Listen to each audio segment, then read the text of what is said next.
নববর্ষ উপলক্ষে এই খিচুড়িটা বাড়িতে বানিয়ে সবাইকে খাওয়ালে সবাই ভীষণ খুশি হয়ে প্রশংসায় ভরিয়ে দেবে। দারুণ টেস্টি হয় এই খিচুড়িটা খেতে। আর এই খিচুড়িটা আমি আজকে একদম সহজভাবে বানিয়েছি। ভিডিওটা দেখার পরে যে কেউ বানাতে পারবে, আর বানিয়ে খাওয়ার পরে তবেই বুঝতে পারবে আসলে এটা কতটা টেস্টি হয় খেতে। একটা কড়াইতে নিয়ে নিয়েছি 1 কাপ মতো চাল, আর মুগ মুসুর ডাল দুটো মিলে 1 কাপ মতো ডাল নিয়েছি। এবার শুকনো খোলায় চাল ডালটাকে 2-3 মিনিট মতো ভেজে নেব।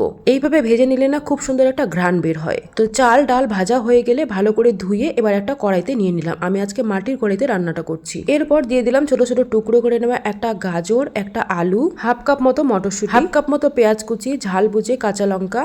এরপর দিয়েছি স্বাদ মতো লবণ, হলুদ, লাল লঙ্কার গুঁড়ো, জিরে গুঁড়ো, ধনে গুঁড়ো, 1.5 চামচের থেকে একটু কম আদা রসুন বাটা, আর 4 থেকে 5 চামচ মতো সর্ষের তেল। এখন এই সবগুলোকে হাত দিয়ে খুব ভালো করে চটকে চটকে মেখে নিতে হবে। আর হ্যাঁ, গ্যাসটা কিন্তু এখনো বন্ধ আছে, গ্যাসটাকে বন্ধ রেখে এই কাজটা করতে হবে। এরপরে একদম অল্প করে জল দিয়ে গ্যাসটাকে জ্বালিয়ে দিব। কড়াইটা গরম হয়ে আসলে এবার 2 মিনিট মতো এটাকে একটু ভেজে নিতে হবে। না ভাজলেও হয়, ডাইরেক্ট জল দিয়ে সেদ্ধ বসিয়ে দিলেও হয়ে যাবে, কিন্তু একটুখানি ভেজে নিলে খেতে আরো বেশি ভালো লাগবে। 2 মিনিট মতো কষিয়ে নেওয়ার পরে আমি এখানে প্রায় 4 কাপ মতো জল দিয়ে দিলাম। তবে যদি একটু পাতলা করতে চাও তাহলে কিন্তু আরো 2 কাপ মতো জল দিয়ে দিতে হবে। তবে আমি কিন্তু আজকের খিচুড়িটা একদম মাখা মাখা করব, মানে একদম বেশি পাতলা হবে না। তবে হ্যাঁ, এইটুকু জলে কিন্তু হয়নি, পরে আমাকে আরো 1 কাপ মতো জল লেগেছিল। তো জল দেওয়ার পরে ভালো করে একটু মেখে নিয়ে এরপর অর্ধেকটা টমেটো কেটে দিয়ে দিলাম, আর ঢাকনা বন্ধ করে প্রায় 5 মিনিট সময় মতো ফুটতে দেবো। 5 মিনিট পর ঢাকনাটা খুলে একটু ভালো করে নেড়ে চেড়ে মিশিয়ে নিতে হবে। এরপরে গ্যাসের আঁচটাকে মিডিয়ামে রেখে আরো প্রায় 3-4 মিনিট সময় নিয়ে ফুটিয়ে নিতে হবে। আর 3-4 মিনিট হয়ে গেলে ঢাকনাটা খুলে আরো একটু মিশিয়ে নিতে হবে। দেখতেই পাচ্ছ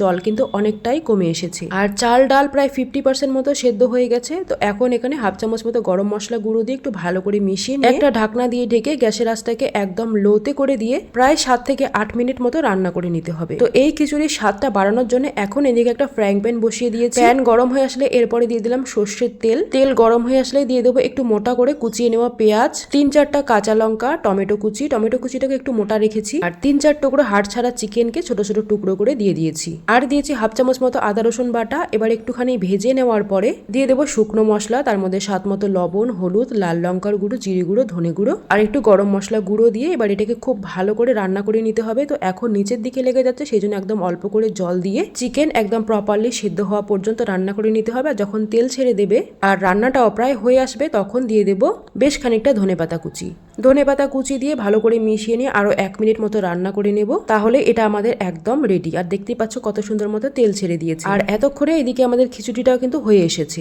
এখন ঢাকনাটা খুলে একটুখানি নেড়ে চেড়ে মিশিয়ে দিতে হবে, যেহেতু অনেকক্ষণ থেকেই ঢাকা বন্ধ করে রান্না করে নিয়েছে, যাতে নিচের দিকটা লেগে না যায় সেই দিকটা দেখে নিয়ে এরপর এখানে যে চিকেনটাকে রেডি করে রেখেছিলাম সেটা এখানে উপরে দিয়ে দেবো। দেওয়ার পরে খুন্তি দিয়ে একটু ভালো করে চারিদিকটাতে ছড়িয়ে দেবো। তবে খিচুড়ির সঙ্গে কিন্তু একেবারে মিশিয়ে দেবো না। চিকেন গ্রেভিটাকে এরকম করে উপরের দিকে একটু ছড়িয়ে দিলে তাহলে যখন সার্ভ করবে তখন কিছুটা করে গ্রেভি খিচুড়ির সঙ্গে যাবে, আর যেটা খেতে হবে দারুণ। তো এরপরে আমি কিছুটা ঘি ছড়িয়ে দিয়েছি। ছড়িয়ে দেওয়ার পর আরো 3-4 মিনিট মতো ফুটিয়ে নিয়েছি। তবে গ্যাসের আঁচটাকে কিন্তু অবশ্যই লোতে রাখতে হবে এই পর্যায়ে। আর এখন দেখতে পাচ্ছ আমি কিন্তু খুন্তি দিয়ে একদম আলতো ভাবে একটুখানি মিশিয়ে দিচ্ছি, যাতে করে গ্রেভিটা কিছুটা ভিতর পর্যন্ত চলে যায় আর বেশিরভাগটাই উপরের দিকে থেকে যায়। তো এরকম করে লাস্ট বার মতো নেড়ে চেড়ে মিশিয়ে নিয়ে গ্যাসের আঁচটাকে বন্ধ করে দিয়েছি। আর এখন কিন্তু আমি একটা প্লেটে সার্ভ করে নিচ্ছি। ওপর থেকে নিয়ে নিলাম কিছুটা পেঁয়াজ কুচি আর লঙ্কার আচার। ব্যাস, এই খিচুড়িটা খাওয়ার জন্য আর কিচ্ছু লাগবে না, শুধু এইটুকু হলেই যথেষ্ট। খিচুড়িটা দেখে নিশ্চয়ই বুঝতে পারছো খেতে কতটা টেস্টি হতে পারে।